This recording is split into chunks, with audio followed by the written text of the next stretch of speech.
Ay, ito po ang aking kangkungan. Luwang yan. So wala pang tanim ng banda ron kasi inanod ng baha. So katatanim ko lang din ng iba. At may mga inaani na rin. Ayan. Ayan. Ayan, pulo-pulutong kasi tinamaan ng baha eh. So ito may style ako ngayon.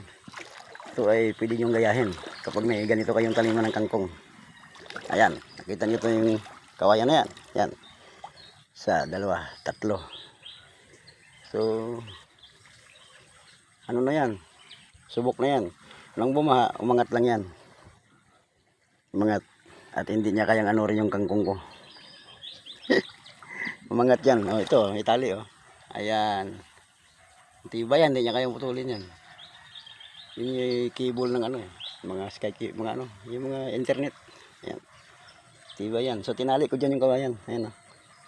Lago na oh. Tuwing bumaha kasi, nalulungkot ako kasi naanod ito mga kangkong ko eh. Ayan ang style ko ngayon. Nilagyan ko ng mga kawayan na nakatali. Tapos dito siya nakatanim. Ito to. Tulad nito. Ayan. Yeah, kita nyo? Nakapasok dun sa butas yung mga ano. Hindi na yan gayang baklasin kasi may mga ugat na sa loob yan. Ayan.